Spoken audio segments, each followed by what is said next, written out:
I'm Lawrence Francis, host of Interpreting Wine, welcoming you to the Mosaic of Wine Series 2. Today's guest, Maryam Ahmed, is a Napa, California-based food and wine entrepreneur. And what do you get when you put two creative entrepreneurs together at this time? When data on wine consumption is largely negative and oversaturated marketing channels are becoming less effective. As you can imagine, lots and lots of ideas. But I think we both bring different and complementary practical approaches grounded in reality. And we both definitely see opportunities for storytelling in wine. We both want to bridge the gap between the current situation and a brighter future, and both bring specific and measurable alternatives to the current direction.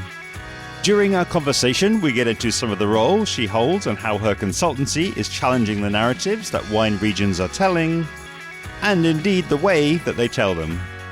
We look at the challenge that she has sought, moving from the East Coast to the West Coast for first study and later leadership and entrepreneurial roles, before looking ahead to the big game she wants to play, and the partnerships that have been integral on the journey thus far. A perfect way to close out the Mosaic of Wine Series 2. Enjoy! Hi Maryam, great to see you again. Welcome to Interpreting Wine. And where I always love to start the conversation is really two parallel paths, really. So one, I think, is to just encourage you to zoom right out and give us the sort of 30,000 foot view of your journey to date, you know, starting at whatever point makes sense in the journey. But then also, because this is what I call the people section, I'd love you to draw out and kind of zoom in a little bit more maybe on one or two people who are most influential, let's say, and were potentially mentors of yours along the way. Well, thank you for having me. First of all, I'm very happy to be here. And I love the approach that you're taking to talking about wine and to the people you're talking to. So happy to be here. My 30,000 foot view has changed so much in the last 5 years or so. So starting maybe counting just to where I am right this moment is I am running a certified B corporation called Maryam Company, and we are based here in Napa, California.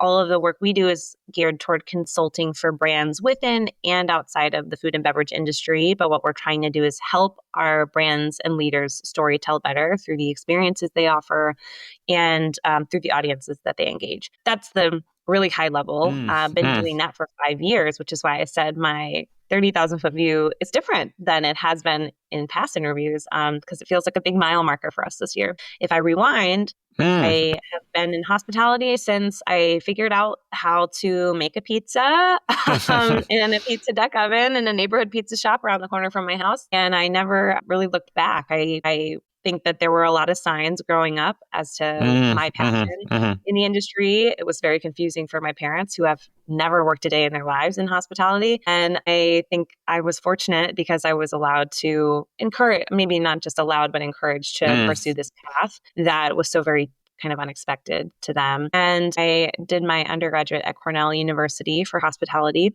And there was when I kind of started to engage with beverage more and food and beverage operations more. Then fast forward, jumped into distribution right out of college after a few key moments in the wine space at a young age and loved it, but started to feel a bit like I was seeing stories kind of slip through the cracks in distribution. You know, I was still really young. I was still really romanticizing this behemoth of an industry and all of its tiers and parts. And I thought, I think I could help with this issue in the industry that I see. And I felt in order to be able to do that, that I should probably speak the language of those that were losing their stories most frequently, which were smaller businesses, smaller producers. And I really took that to an extreme because in 2013, I left New York City and moved to Walla Walla, Washington, where I had never lived and knew no one, drove myself across the country to go to winemaking school there, all really with the intention of learning more for myself and to be able to make wine, but also to really be able to convey kind of language out to the consumer audience and to the winemaker or business owner. And really at the time, there was no better place to go than Walla Walla in the US, because it was just still this kind of undiscovered gem with a huge entrepreneurial spirit. So while I went to the program at Walla Walla Community College for enology and viticulture, I also consulted on branding and hospitality programs and just kind of education and experiences, because there wasn't a lot of that quite underway yet. So I graduated that program in 2015. And then a position became available with the Culinary Institute of America in Napa, which I had not considered as a possibility up until that point. I knew educating and working with various audiences really appealed to me. And they had just acquired a building in downtown Napa that was going to be offering programs to the industry, to the culinary industry and beverage industry, as well as kind of become the face of the public programming that they offered. This huge museum space that was opened originally by Robert Mondavi and Julia Child called Copia. So I took this huge leap of faith.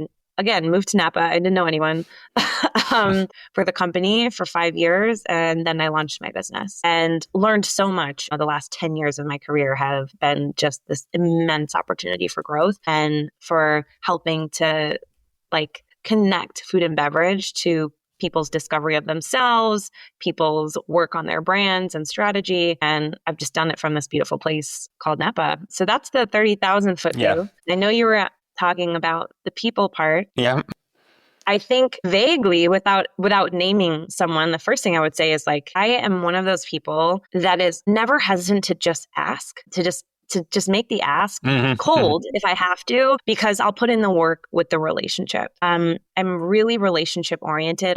My business is really relationship oriented. So I feel like I've gotten a lot of the places I have because I've invested in just overall relationship building. And I've always just asked, kind of don't fear the no.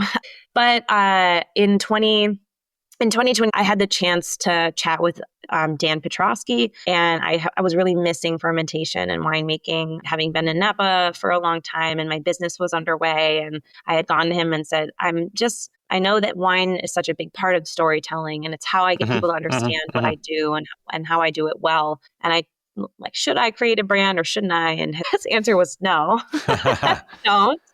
But about just under a year later, he asked me to become a collaborative winemaker under his brand Massacon. And so for 2 years, I created a wine with him. And we agreed that the collab between us would be really focused around kind of the community building that Maryam Company is known for. And so that wine has been such a great tool for me to be able to tell our story and also tell the story of different regions and also to support some of our diversity and equity initiatives. So that's a really big one. And I've had so many other mentors along the way, but as far as Napa is concerned, that's a big one. Yeah. Okay. Let's keep it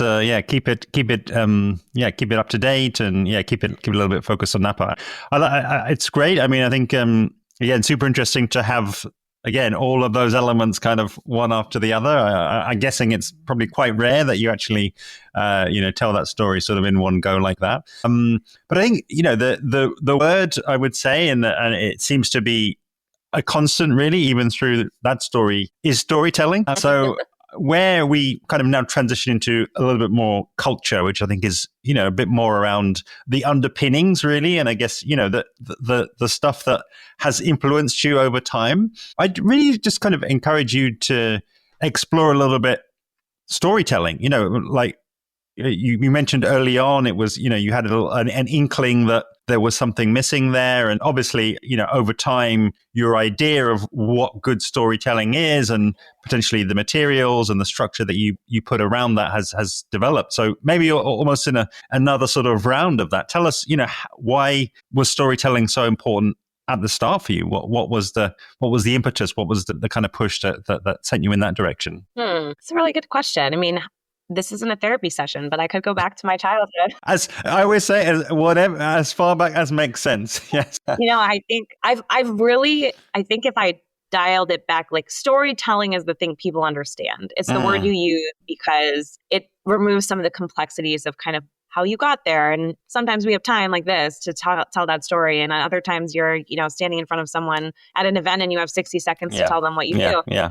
Just changes things. But I think I have always been the type of person from a very young age that has understood people well, and kind of understood where they're coming from. Even if I don't necessarily maybe agree or align, I can hear someone out and kind of make a connection between what it is that they believe or what it is they're looking to discover or deliver, and then get from that point to the actual moment when that happened. Even when I was young, I feel like in a lot of ways as a sister and a daughter and all my family relationships is like I kind of acted as a translator, or a buffer for a lot of people. And I think that just comes in handy. That's not what defines my work, but it comes in handy now. And when I was really, gearing up to make this move to Washington State from New York State, where I had lived my entire life up until that point, I felt that my real calling, or like what really lit me up, was that moment when I get to watch someone kind of make a discovery. So I look at storytelling as this kind of intersection of discovery and joy and message. And I think that also comes in handy for brands that are trying to make all those things meet while being authentic to like what they want people to understand about them. So I feel like I've kind of played this role for a really long time. Think in other parts of my career and life, also kind of being this hub for, the hub of a wheel, if you will, like just helping to connect a lot of things, maybe a lot of initiatives or a lot of people, so that there's one bigger movement, or one bigger connection point. And it's just really kind of built itself up into what we ended up offering through Maryam Company. And also even in my time at the Culinary Institute, we're creating these programs for the Culinary Institute being the premier, culinary college in the world at this very high level, this academic level. But my job was to deliver that to the public. And I make this really bad pun, but it's like we were trying to make this digestible or bite-sized for the consumer, because that's really heady and overwhelming for a lot of people. And you have to find where the joy and fun and discovery can come into play with the actual, technique and this premier brand that everyone aspires to kind of work with or learn from. And that is a really niche but important skill, because you can't just have, 14 people come in to learn knife skills and have a chef walk in and teach like he would students, So it's interesting. Maybe I hope I'm answering the question, but this is sort of just the way that I think about the world is what is actually trying to be conveyed, and how could we make it meaningful and engaging and exciting for people? And I think wine especially has so many amazing stories, not always amazing storytelling. Yeah, it's so, it really resonates. The reason that I asked specifically about storytelling is actually it's totally in the DNA of everything that I want to do in wine, and it's actually what brought me into wine in the first place. Not even 10 years ago, I wasn't even really a wine drinker. I sort of, gotten whatever it was. I had a bit of a fear, or there was a barrier. There was just, there was a disconnect. Let's just say that. And I still remember watching videos recorded by a distributor in the US. So it was a distributor. It was called Bon Vivant Imports. And they specialized in European wine and, still do European wine into the States. And what they would talk about on their YouTube channel was, 15-minute videos. Well, like 10, 11 minutes of it were the story. Were essentially making you feel as though you'd met the person who was making the wine. And it's perfect because, again, one of the barriers is sometimes just different languages. So they were importing Spanish producers, and many of them didn't speak English. But the experience and what was special about when the distributor went there and what they felt and what they saw, and the incredible Spanish culture and all the things that they experienced on the ground there, they were able to put them into their own words. And they had the wine there as a bit of a crutch, let's say, but it was all about the story. They probably spent about a minute or two talking about the wine, and it was like you could show that to anybody. And even if you didn't drink wine, even if you were completely teetotal, you could at least get into the story of these amazing individuals who were passionate, who were committed,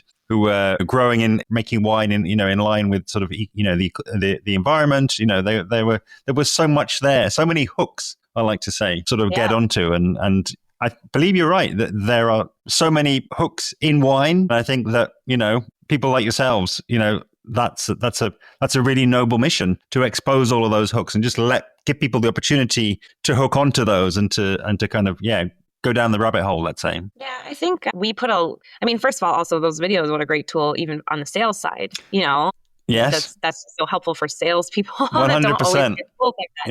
Yeah. But I was just gonna say, like for Maryam Company, I think for me especially, like I want to give everyone the information they need, and I want it to be in a way that really reflects, the person or the brand behind the story. But I also don't want to tell the person who's viewing it what to think, and I think that's a little bit of where wine can get it wrong. Also, we've been telling people what's right and what's wrong about wine for a long time. And I think that's part of that initial fear that people have is like, you could do this wrong. And I just think what we're trying to do is like give all of the information that's relevant and also that is hopefully connected to those kind of pillars that I've mentioned already, but then letting the viewer or, in some cases, like in our workshops or our trips, like the attendees just make the decision for themselves, like take what resonates most with them and bring it maybe back into their workplace or to their friends or community, but we're not trying to own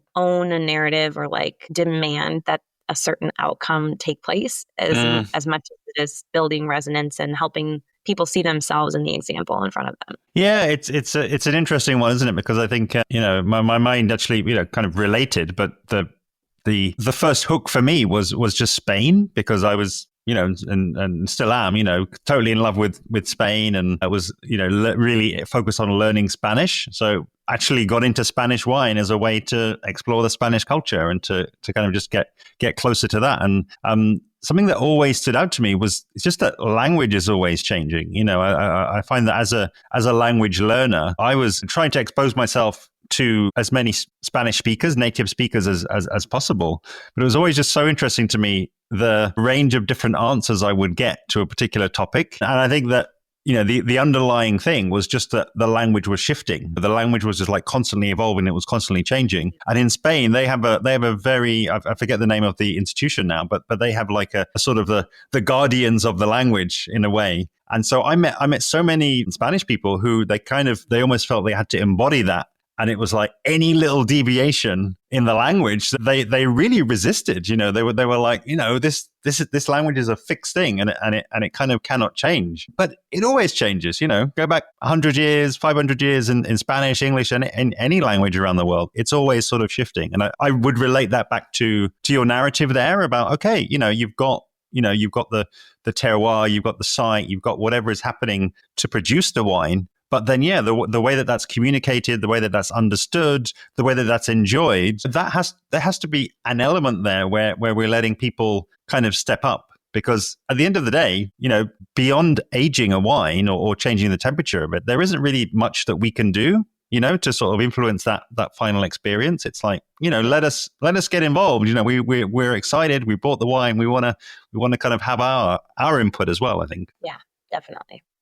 Amazing. The part that I call expertise, it feels as though you've started to talk about that really there, where you're talking about understanding people well, ideas, goals, and kind of, communicating that. And I guess hearing what people are saying and kind of what they mean, adopting different perspectives. So where I would really just to sort of round out really that mid palette and, that mid part of the interview is actually just to actually kind of contrast that with potentially some challenges that you found along the way. I mean, I understand that, for anyone, it's not always just sort of plain sailing, and that, that's fair enough. As you say, in a 60-second thing at a conference, you're not gonna go into all of those different areas. So just curious, big broad question, what are the sorts of things that come up when I say, okay, what might have been some of the challenges at any point across that journey? Yeah, I mean, it's a good question and always one to look back on.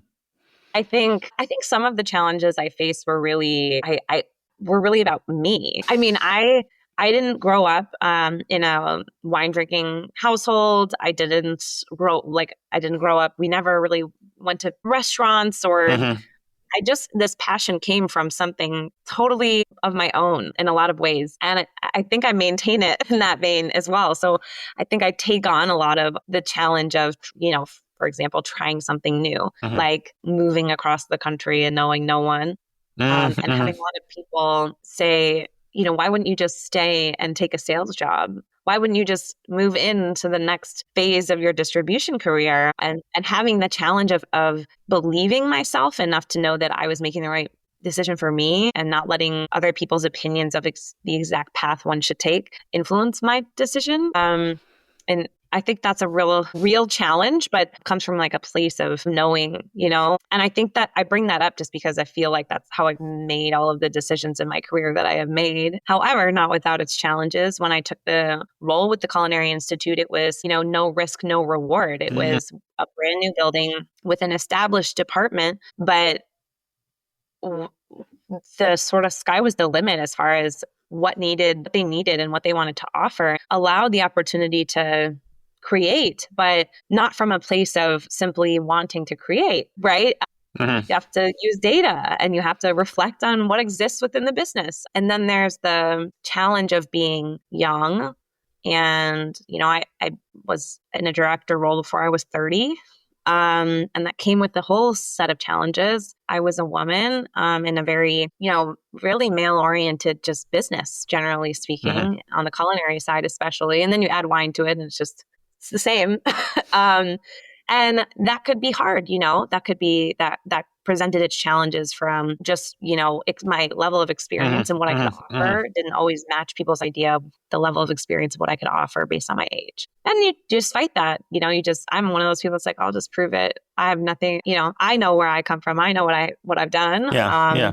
So those are like, maybe some of the more obvious challenges is like just trusting yourself enough to be able to take on the next big thing.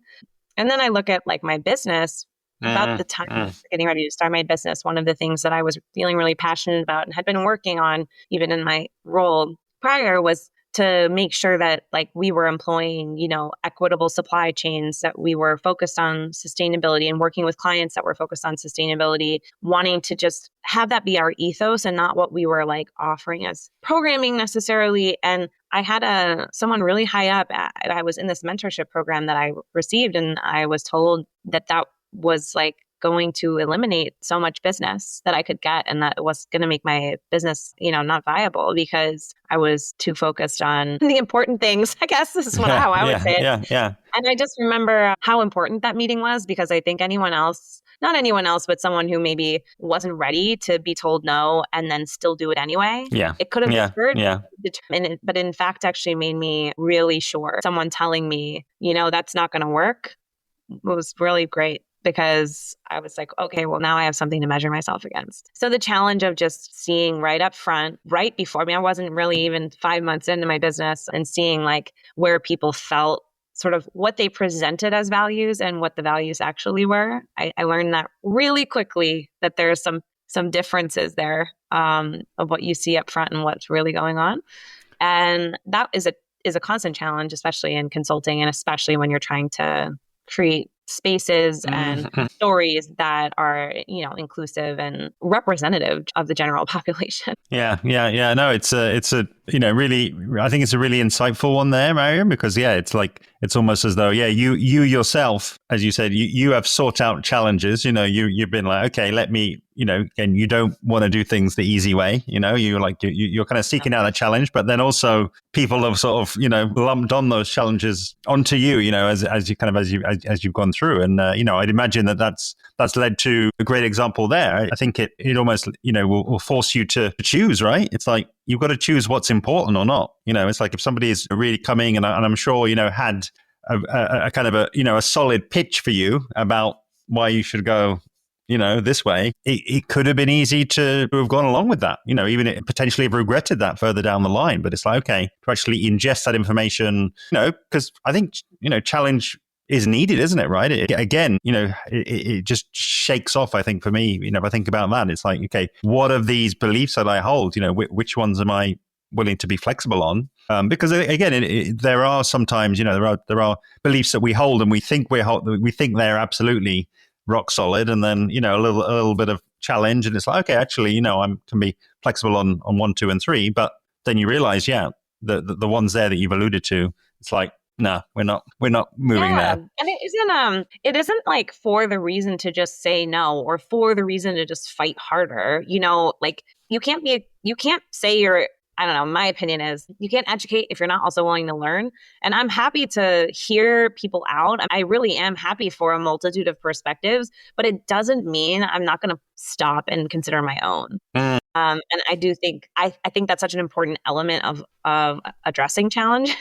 And I'm happy to hear them. I really am like always open to feedback. I mean, even like Dan, what I started this Yeah. beginning of this saying, Dan was like, do not do that. And I was like, there's some really valid reasons why he said no. And in this case, I think no is the right answer. And so I am willing, I'm not going up against, seeking a challenge because I'm seeking a fight. I'm just wanting to expand. And I can just sense if what someone else wants or like what the challenge is presenting is to limit my ability or my perspective, then it's probably worth fighting against, I love it. Again, we're obviously well in tune here, Maryam, because you've brought me and you brought the listener perfectly where I like to lead the conversation now, which is the section that I call service. So it's building on everything that you've shared with us today. And it talks about kind of how you're showing up now, I guess, through Maryam Company and through other initiatives that you may be involved with. So let's now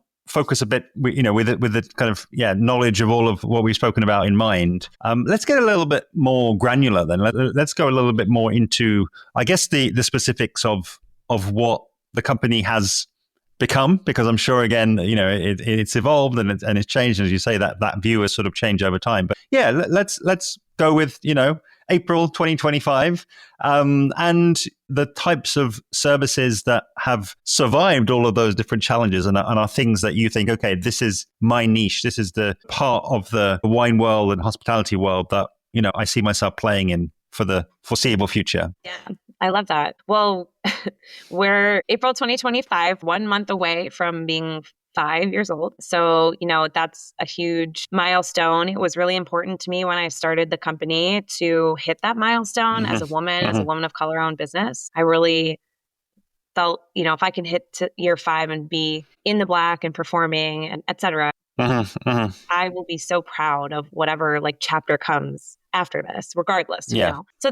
that's just something to bring up. And if we rewind a couple of years, I also certified as a B Corporation. And I did that because what I do really kind of crosses sectors. Like we are connecting industries to food and beverage. It kind of goes both ways. And in order, I think, to do that, I wanted kind of the bigger pool to play in. And so, I joined this certification, which has 6,000 plus businesses around the world with an ethos of equity and sustainability, but that, run at a scale like Maryam Company all the way up to a Fortune 500 company. So I think I just wanted to kind of expand horizons there, kind of invite that outside perspective from food and beverage, right? These are not just companies in the hospitality sector, which I think is really important for the work that I want to do, especially. And, I tell a lot of people who ask, because it's undeniable, I've definitely kind of forged my own path, but I launched my business in 2020. For 2020, 2021, and 2022, I ran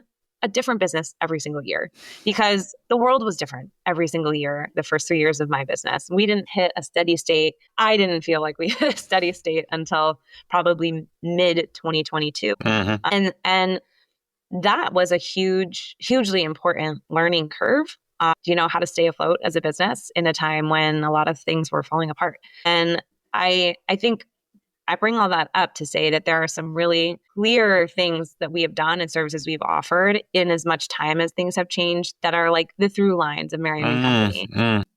And I think like they really lie around education and storytelling. So the service piece of Maryam Company, I think that is resonating most with me 5 years in, is that we are creating programs on behalf of our clients that help position them as thought leaders, that also bring in diverse voices and diverse perspectives around certain topics. And so like I consult with the Culinary Institute of America now on an annual program for wine and beverage professionals. I have also been the program director of the Wine Writers Symposium, which is based here in Napa, California, but internationally attended. And that is a program that is really continues to seek to build opportunities for professionals in wine communication across the world and to keep them connected. It's a small industry, but really important. And so I'm tasked with, what are the challenges that community is facing, and how can we translate that into education that will be meaningful and actionable for them? Those are some of my very favorite. But in 2022, Maryam Company launched a travel program called Field Blends. And I launched this program because I was a little bit angry, admittedly.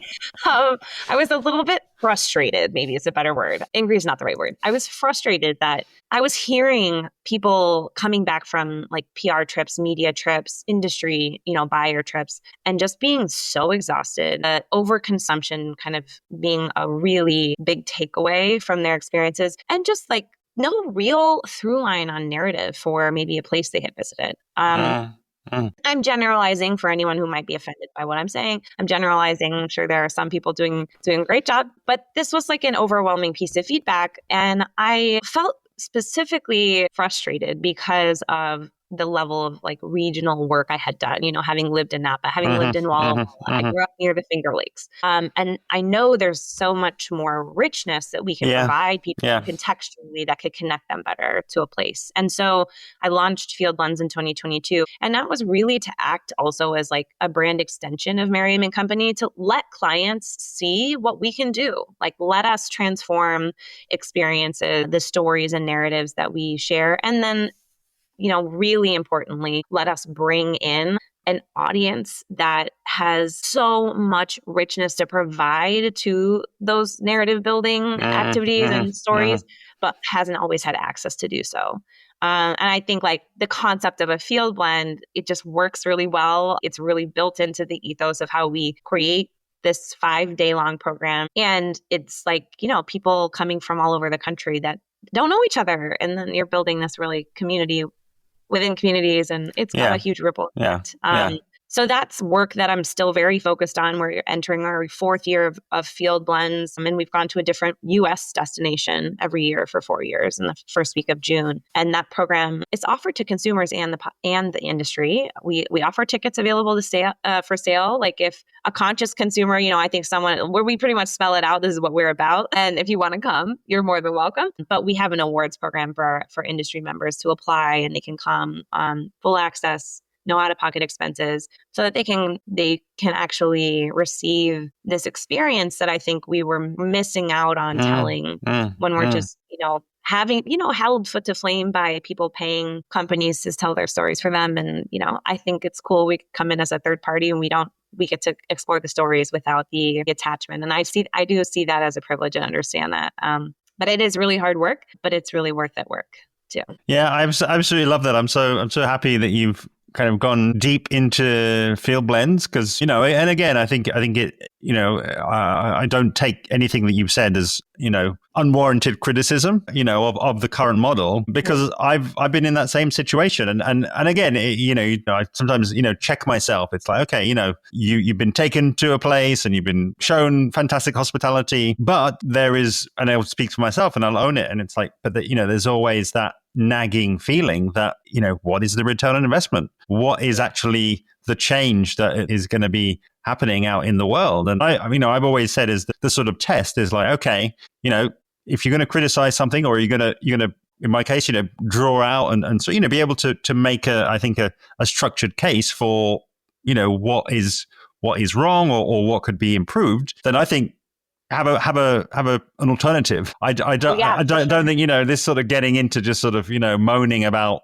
what's wrong with something that you begin. And I think also it's for me as well. It's just I think it came out in what you said there. It's like what is your actual long-term goal? What's the play here? And I think again the frustration there that I picked up, it was that the region themselves were not getting what they could have or should have been getting out from that. It's like if you put the region first and you put ultimately the winemakers sitting underneath that, who the regions, they've got the support to go out and, okay, we've got to get the story out there and we've got to bring people in and we've got to get them excited about our regions. Like everyone around the world is trying to do this. And so it's become harder. It's become harder and harder and harder. So therefore, I just think it's inevitable. The product itself has to change to keep up with that. Yeah. And I mean, imagine how the stories change for the region after something like that. Like, one of the biggest frustrations I'll hear, every region has their own SHIT. Okay. Every region has their own stuff going on. But I'll tell you that a common one is that people don't always agree on the narrative that's being, shared out, or, you name it. Someone doesn't agree with something. Yeah. And I think what I'm trying to do with Field Blends is let the people who are coming decide what the narrative is, not willy-nilly, but let's use like the pillars. We use food, wine, land, labor, and agriculture as our pillars. And it's fortunate that wine alphabetically comes last, because frankly, throughout the program, it pretty much comes last, not because it's not important, but because we're doing a really thorough job painting a picture prior to what's in the glass. I mean, who is in the fields and who's stewarding the land? Yeah. Who was stewarding the land a lot longer, before we have these wine glory stories, as I call it. Glory stories. Glory stories. You're hearing some real trade secrets today. Yeah. And like, a huge component also of what we do every year, and it looks different every year, which is so cool, is that we talk about water, this sort of universal, quote, universal resource that technically we all have rights to and access to, which is not true. And how water plays into a region. Because if I can't get people to leave with respect, like respecting water, then I don't personally think I've done my due diligence on helping them respect wine, and there is maybe that is an ego-driven outcome, like a hopeful outcome of Field Blends, is to just kind of push a little bit on the privilege that comes with consuming wine, regardless of how it's made, et cetera. Yeah.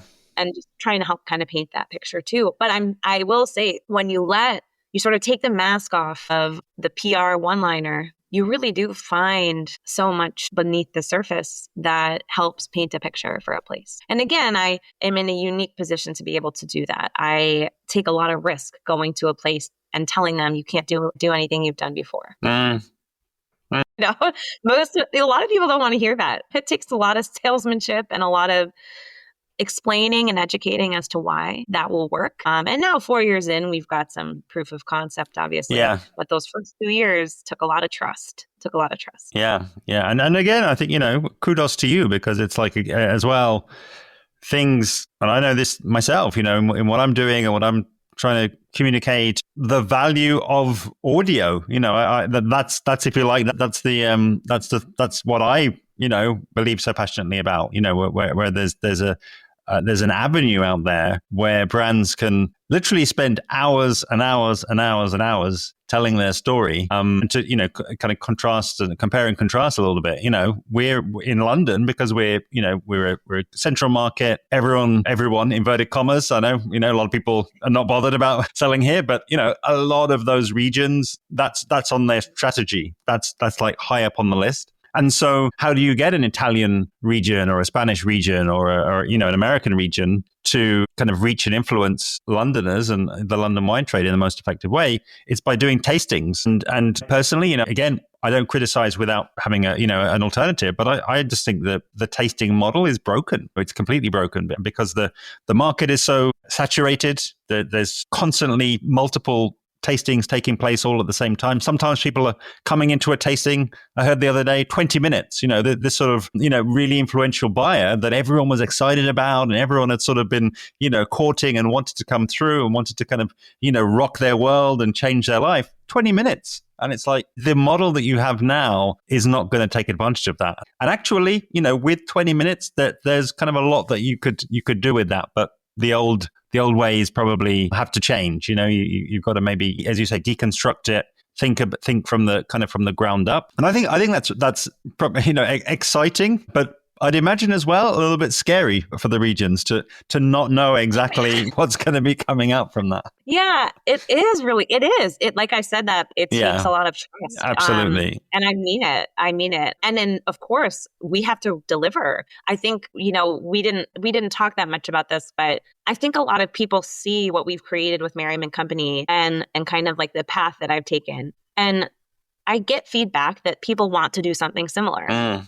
And I would encourage anyone, but it's harder than it looks, I guess, and you want to always be like really realistic with people that it takes a lot. It takes a lot. I don't say like, oh, Maryam Company started in 2020 as it pertains to me mentoring someone else or like coming up with these concepts. Like Maryam Company has been building for my entire career before I launched it. I had a really good like intrapreneurial experience and this opportunity to build within a large company prior to launching. I had all of these other experiences before getting that role. Yeah. And it isn't to say it's not age or experience necessarily, but there's just this element of like the risk that you have to take. And I'm always really conscious of letting people know, like, you should do this and you should do it your own way, but you still have to pay your bills and you still have to deliver on what you promise and you have to do it well. I mean, I would not be in year 4 of Field Blends or year 5 of my company if we didn't deliver results either. So I think that takes some of the fluff out of this word storytelling, which is what I started by saying, we have to use that because it's what people understand. But it is so much more than what it seems like on the surface. Totally. And, again, I see this because, again, I do, I'll throw in the questions about return on investment. And I'll be honest, a lot of times I'm met with blank looks, like it's not been considered. And, again, I'm totally empathetic here. I'm not trying to kind of, criticize people because, again, I know how hard it is. I hear from so many heads of regions and marketers at regions that we've got great stories, or we need to tell better stories. And maybe I'm not in the inner circle, let's say, but that's as far as it goes. I've developed a storytelling framework based on that, and it's get really meta. It's a relative of that I use on these conversations. It's like actually having a direction there, and I think I'm excited by what you've shared there, Maryam, in terms of Field Blends, and I think once you've got, as you say, kind of a proof of concept, and you've got a way to deliver it. You've got some form of process around that. I think it's exciting because then you can maybe even run it multiple times. You can see what's changing. You have different groups, as you say. I think that's really exciting, having trade professionals and consumers kind of together.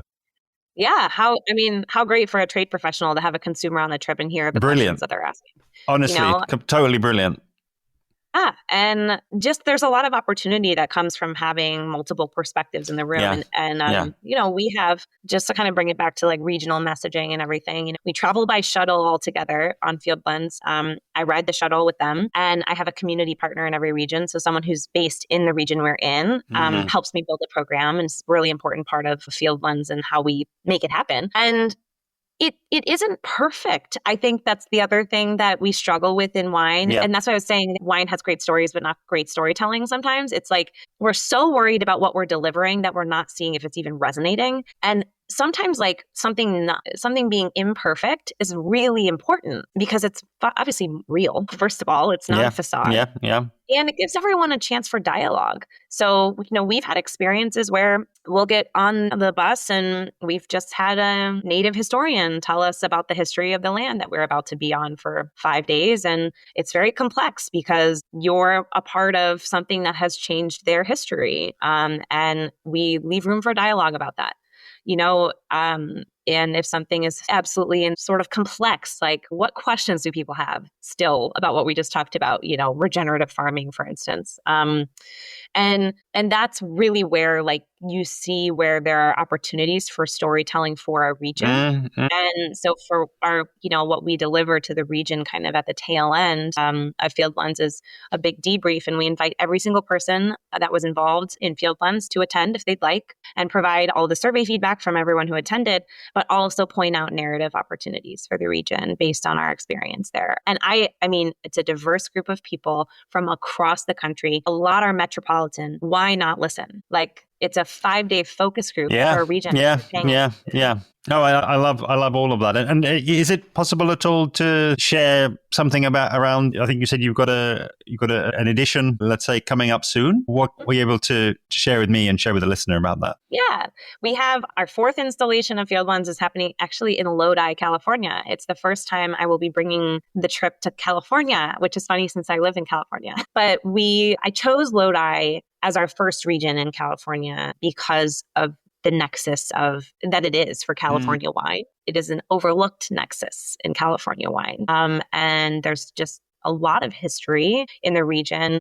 And it is a region that I think will help our group anyway be surprised by California wine. I think people remain excited about California wine, but have over time had sort of these ebbs and flows with their relationship to California wine. And for me, or my part, I'm excited to surprise people. To kind of show what's happening in a region like Lodi, which is has this tension point of commercialization and multi-generational farming. There is a tension point there, but there's a lot that can come from that, and that has come from that. And I'm really excited to share that with people. The region has been really, really excited about this program for a long time. All of our regions are near and dear to me, but this one, it feels really exciting to be so warmly welcomed to California for the program, and for our region in California to allow us and trust us to push back on their general narrative, to allow us to find the stories and to share with our group,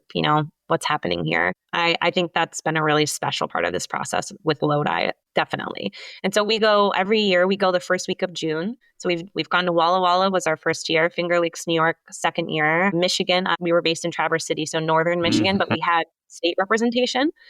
What was last year, and now Lodi. And so like every region is different. And in a lot of ways, like what we can deliver with Field Blends remains the same. And so I think if anyone's paying attention, it's not necessarily where we're going. It's just what you could learn by coming on Field Blends. And I say that like with respect to all the regions, because it's because of them that's true, Totally.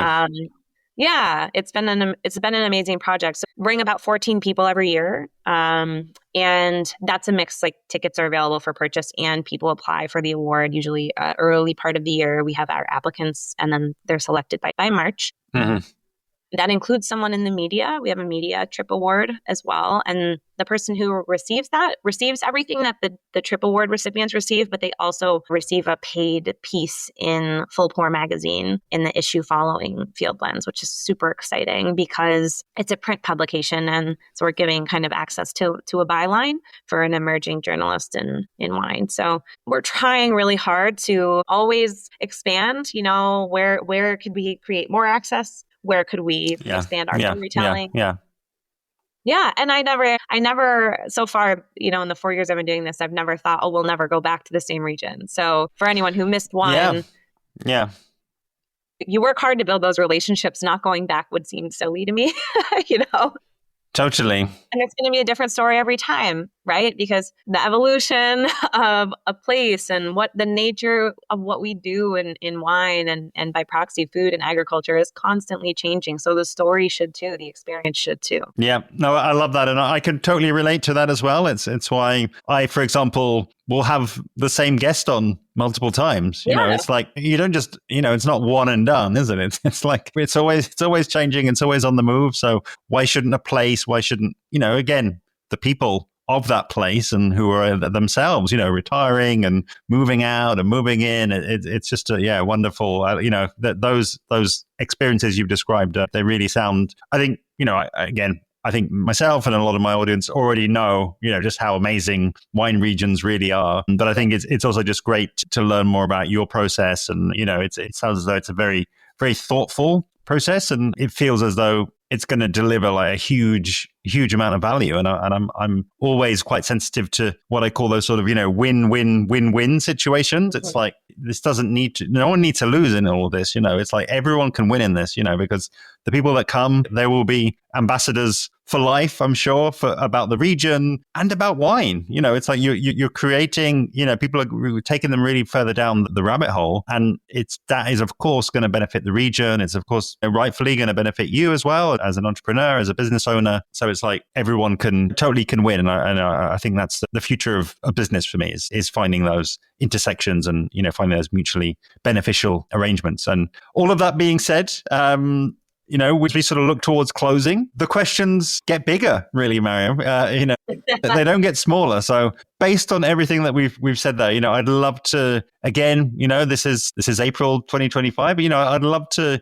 get an insight into, what is still ahead for you, really, what might be still, a dream. Let's say that you have, and something that you've got off there still just out there on the horizon that you're still working towards, and kind of brings all of what we've spoken about today, kind of brings it all together. No pressure. I think I feel really fortunate that in the 5 years I've been running my company, I've had the chance to kind of hone in on what we really want to be delivering, and it feels good to be in this business year and looking ahead, knowing that that's our lane. And I think having people in the industry know that's our lane, it feels really good. That feels like a sort of success metric that we've hit. And I'm excited for like what additional projects we get to work on because of that. So I think that remains.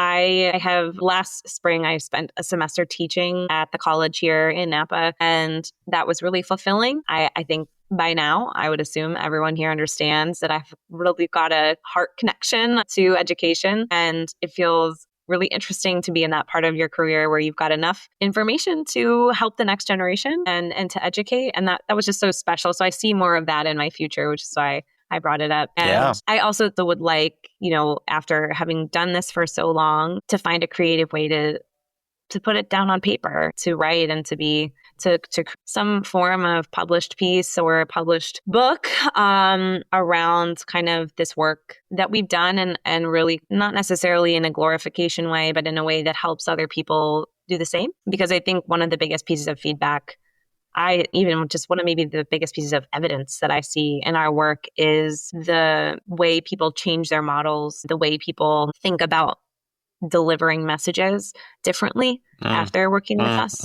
And that's something that doesn't, I'm always coming back to access, like that doesn't have to come from an annual consulting fee. It could come from a book and support from us in that way. So I just think about these things in my spare moments of time.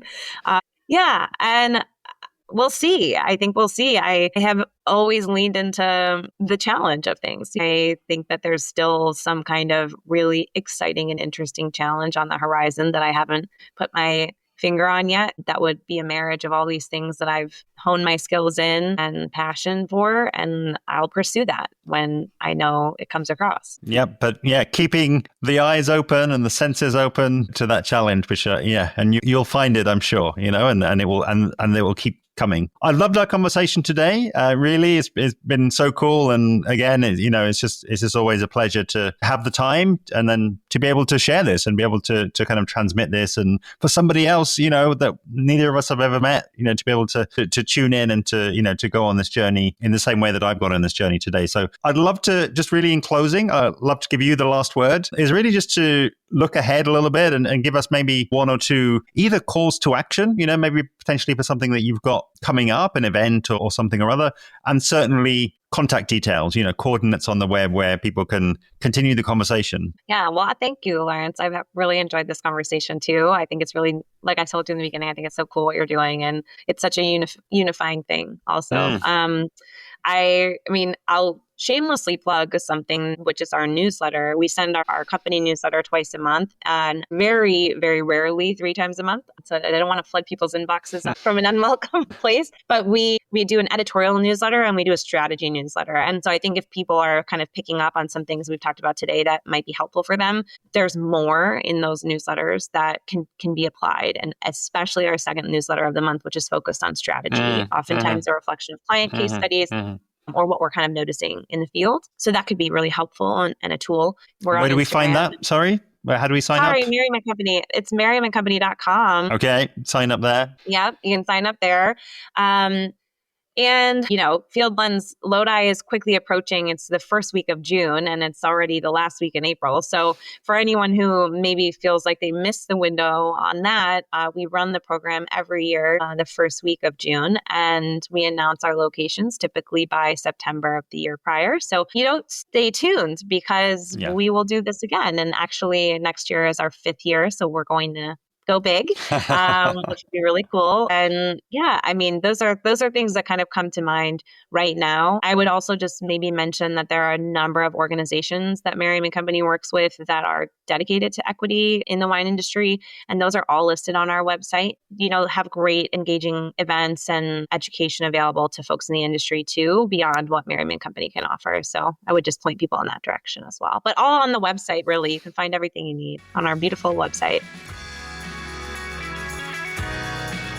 A huge thanks to today's guest, Maryam Ahmed of Maryam Company.